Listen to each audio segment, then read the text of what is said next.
le message. On est toujours dans le livre Jésus-Christ. On arrive au chapitre 60. Aujourd'hui, on a comme orateur le pasteur Lewis qui parmi nous dans le message. Et le titre du livre Jésus-Christ, c'est La loi du nouveau royaume. Non, non. Je passe la parole au pasteur Lewis. Bonsoir, pasteur. Merci beaucoup. J'ai l'impression que jeudi dernier, vous avez fait le chapitre 60 et je vais faire le chapitre 61 aujourd'hui. À moins que D'accord. c'est moi qui me suis trompé, mais je vous demande de me suivre sur le chapitre 61. On va parler de Jachée. Voilà, bonsoir tout le monde. C'est un privilège d'être avec vous qui priez, avec vous qui avez foi dans la prière, avec vous qui font quotidiennement des expériences. Que l'Éternel vous bénisse et nous bénisse tous ce soir. Donc, on ne connaît dans quelle mesure nous fait-nous une idée vraiment quelle était la vie de Jésus quand il était sur la terre. Et la vie de Jésus, ce n'était pas une vie de tout repos. Jésus, tu connais qu'il y tient très peu de temps. Je te connais, nous, depuis notre naissance, nous pensons pour vivre le plus longtemps possible, mais Jésus, lui, il vient sur la terre, il connaît que son temps était compté, il tient juste 33 ans et demi pour vivre. Et quand il commence au ministère à l'âge de 30 ans, donc il tient juste 3 ans et demi pour accomplir sa mission. Et c'est ainsi que Jésus, il sillonne le pays. Il presque tous les jours, Jésus est en route vers une nouvelle destination. Il est rencontré le plus grand nombre de personnes possible. Il a ce souci de, de faire passer un message, d'annoncer la bonne nouvelle du salut. Dans le chapitre 61, nous trouvons que Jésus est en route vers Jérusalem. Et alors qu'il est en route vers Jérusalem, il passe par une ville qu'on appelle Jéricho. Jéricho, à l'époque, c'était une ville très prospère. Il y avait beaucoup d'activités dans la ville de Jéricho. Il y avait beaucoup de va-et-vient, beaucoup de personnes qui venaient dans cette ville parce qu'il y avait une commerce florissante et aussi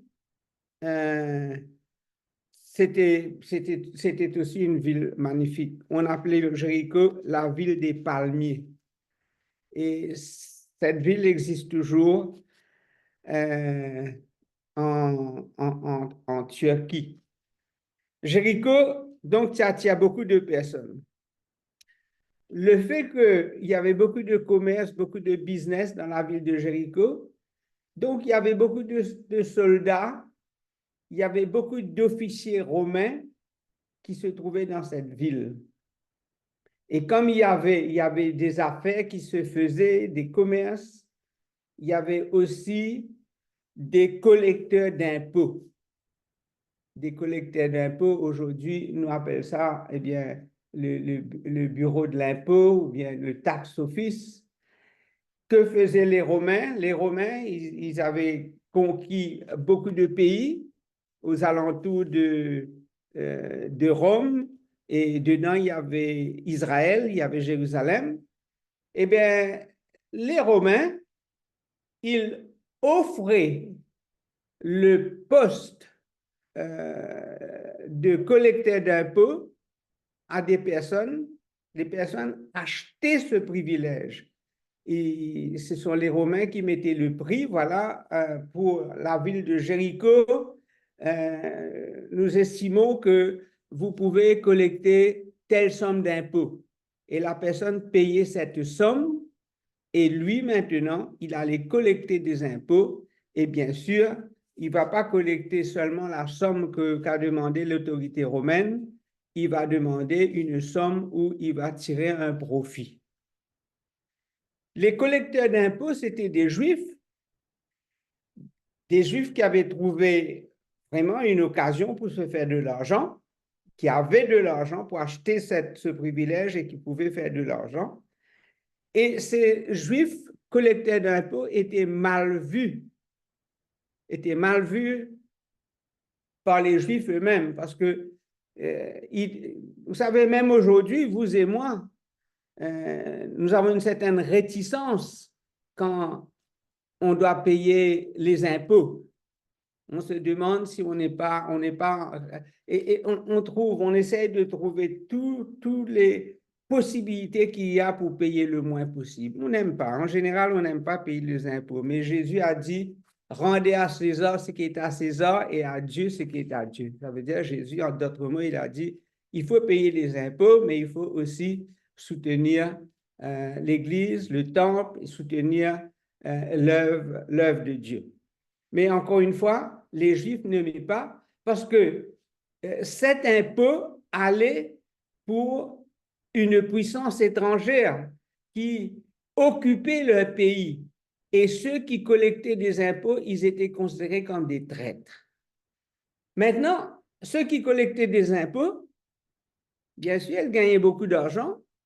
Ils avaient un train de vie que les gens attiraient les regards des autres. Ils s'amusaient souvent, ils avaient des réceptions et tout. Donc, voilà une autre raison encore pour les haïr, parce qu'ils avaient un train de vie que tout le monde ne pouvait pas avoir. Donc, les collecteurs d'impôts, c'était pour les Juifs en général des personnes infréquentables, c'était des collaborateurs des Romains. Voilà, un jour, Jésus décide, alors qu'il est en train d'aller à Jérusalem, il décide de passer par Jéricho. Et le bruit s'est répandu que Jésus va passer dans la ville de Jéricho.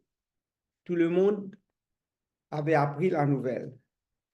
Et un collecteur d'impôts, et pas n'importe qui, celui qui était le chef de réseau de collecteurs d'impôts, il s'appelait Zachée, eh bien, lui aussi l'a entendu, parce que la nouvelle se propageait partout. Mais Zachée, quoi qu'il était collecteur d'impôts, il prêtait attention à ce qui se passait autour de lui. Et c'est ainsi qu'il avait entendu, soit qu'il était présent, ou bien des personnes sont venues lui raconter la prédication de Jean-Baptiste. Jean-Baptiste qui prêchait, qui préparait le retour de Jésus. Eh bien, Jean-Baptiste qui avait dit que de ne pas exagérer quand vous collectez des impôts. Il ne faut pas exagérer. Il ne faut pas opprimer les gens par cette activité. Et ce message qu'il avait entendu de Jean-Baptiste travaillait dans son esprit. Et puis, il a entendu parler aussi de Jésus. Et il avait entendu parler des prédications de Jésus. Il avait entendu parler des miracles de Jésus. Et au fond de son cœur, il se disait toujours, si seulement je pouvais rencontrer ce Jésus. Si seulement je pouvais voir sa face. Voilà. Zachée, c'était quelqu'un quand même qui était sensible. Et les paroles de Jean-Baptiste que je vous ai lues, c'est dans Luc chapitre 3. Je voulais quand même lire ce texte. Luc chapitre 3, le verset 13.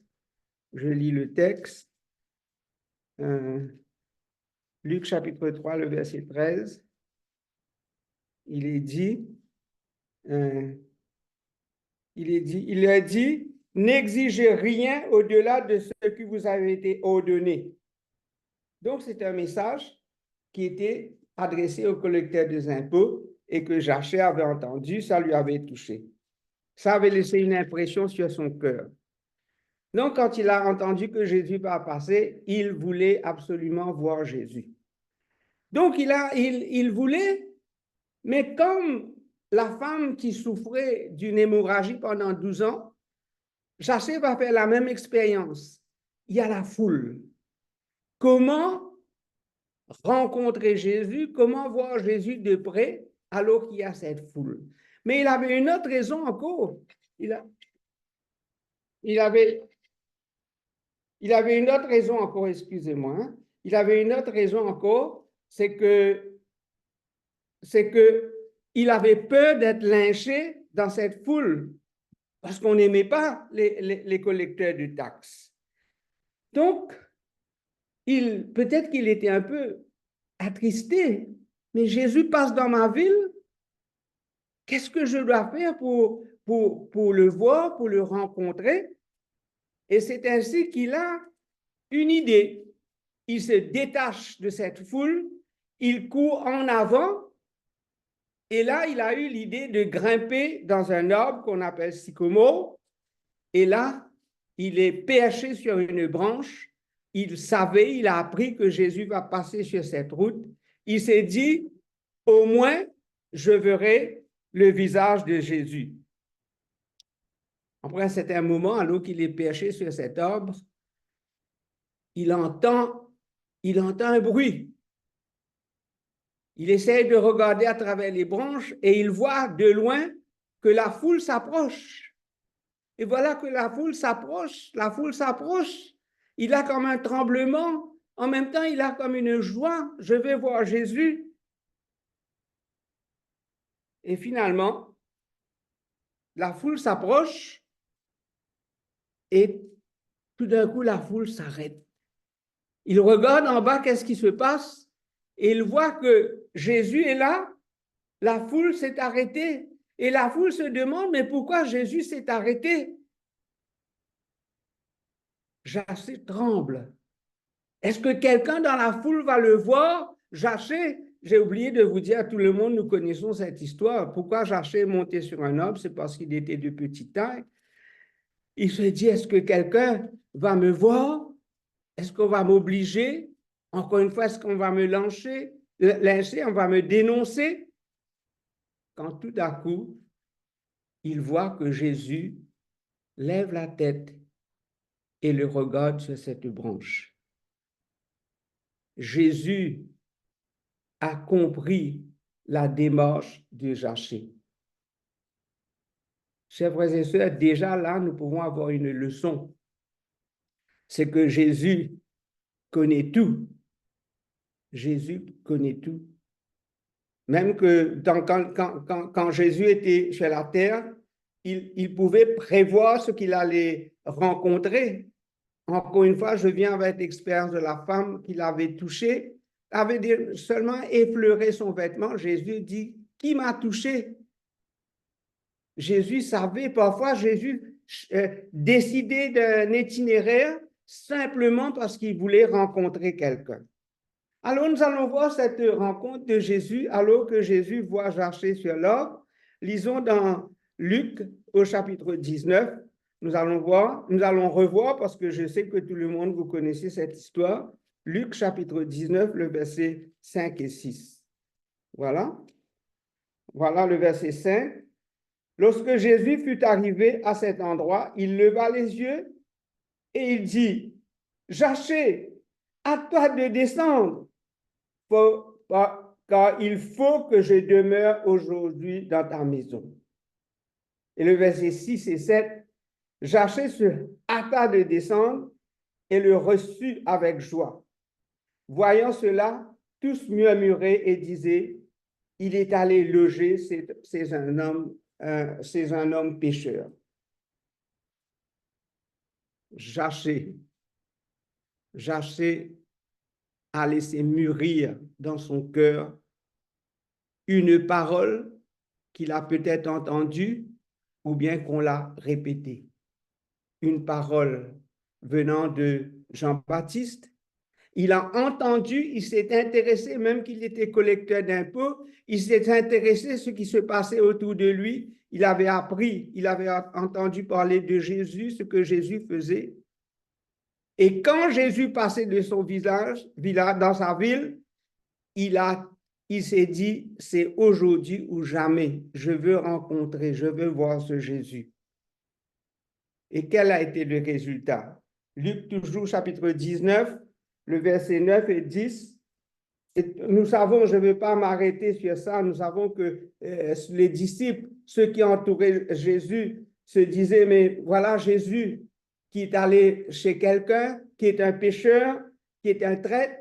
Mais le verset 9 et 10, Jésus lui dit, le salut est entré aujourd'hui dans cette maison, parce que celui-ci est aussi un fils d'Abraham, car le Fils de l'homme est venu chercher et sauver ceux qui étaient perdus.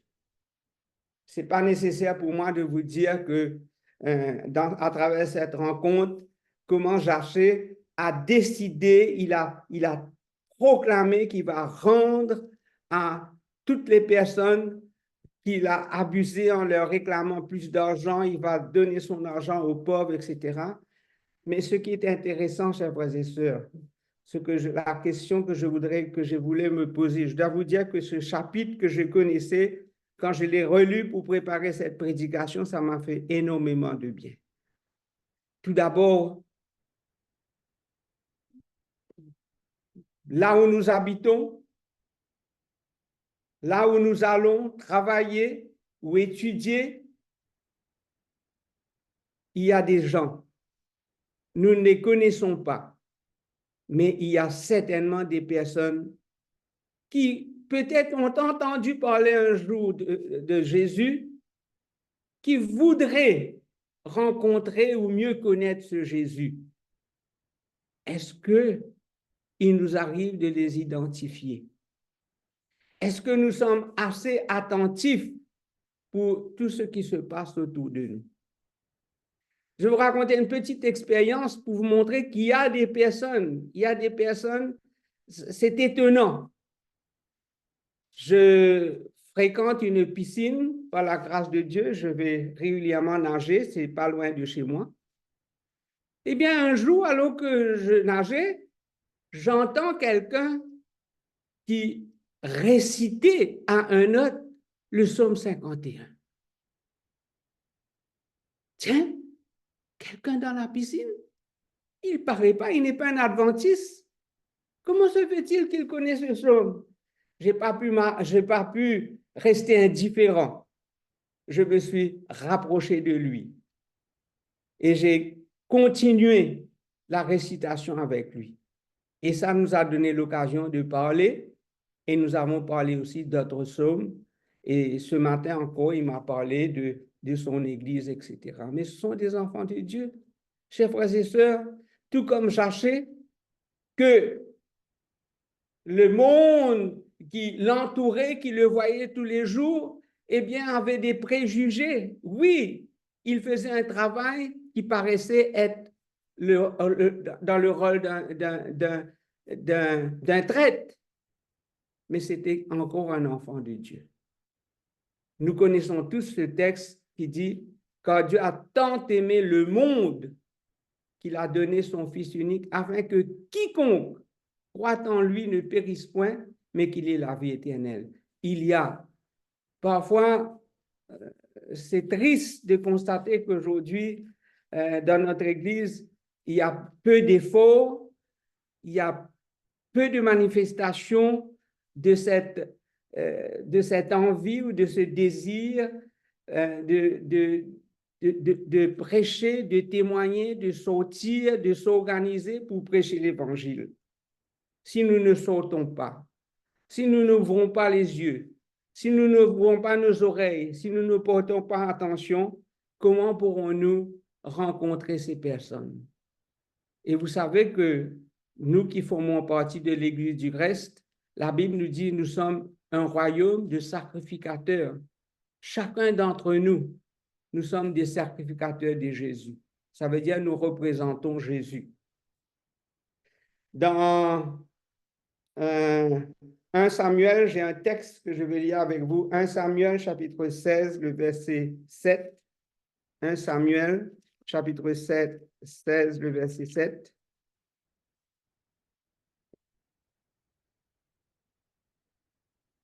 Voilà ce qu'il est dit. L'homme regarde à ce qui frappe les yeux, mais l'Éternel regarde le cœur. Bien souvent, nous avons tendance à regarder l'apparence, à donner des étiquettes à certaines personnes que nous rencontrons. Mais Jésus ne regarde pas l'apparence. Jésus ne met aucune étiquette sur les gens. Jésus regarde le cœur. Jésus va plus loin, il regarde les cœurs. Alors, nous ne pouvons pas, nous ne pouvons pas regarder le cœur. Mais qu'est-ce que nous pouvons faire? Qu'est-ce que nous pouvons faire? Nous pouvons prier et demander à Jésus, Jésus, aide-moi. Aide-moi, Jésus, aide-moi, Seigneur, afin que je puisse distinguer, je puisse avoir cette sensibilité, comme tu l'avais, cette sensibilité de découvrir qui sont tes enfants, qui sont ceux qui ont besoin d'un mot gentil, d'un encouragement, de prière. Vous savez, je suis sûr que vous faites cette expérience. Ça aussi, j'ai fait cette expérience. Parfois, je rencontre des personnes que je connais, et puis à un certain moment, je ne les vois pas. Quand je les revois, mais je ne vous ai pas vu pendant longtemps. Ah, vous savez, j'étais malade, j'étais à l'hôpital. Qu'est-ce qu'on fait? Est-ce que ce n'est pas une occasion pour nous de dire, est-ce que je peux prier pour vous? Jamais une personne, jamais dans mon expérience, une personne refuse qu'on prie pour lui. Et quand on prie pour lui, ils sont toujours reconnaissants. Ils sont heureux parce que parfois, ils n'ont jamais entendu une telle prière parce qu'ailleurs, ce sont toujours malheureusement des récitations, etc., qu'on connaît par cœur. Mais pour revenir avec Zachée, ce que je veux que vous vous souveniez aujourd'hui, c'est que c'était quelqu'un qu'on méprisait, quelqu'un qu'on avait des préjugés parce qu'il occupait une fonction qu'on avait des préjugés pour cela, mais c'était un enfant de Dieu. Il avait un cœur. Le message, il a entendu, ça a germé. Et Jésus savait distinguer ceux qui sont à sa recherche. Et la Bible nous dit qu'il y aura beaucoup de joie, il y a toujours beaucoup de joie dans le ciel pour un seul pécheur qui se répand. Et, chers frères et sœurs, j'aurais aimé que nous aussi, nous puissions être des instruments entre les mains de Dieu pour apporter la bonne nouvelle aux autres. Comme Jésus, sans préjugés, il apportait la bonne nouvelle à tous ceux qu'il côtoyait, tous ceux qu'il rencontrait sur son chemin. Amen. Amen. Amen. Vous priez, pasteur? Bien sûr, oui.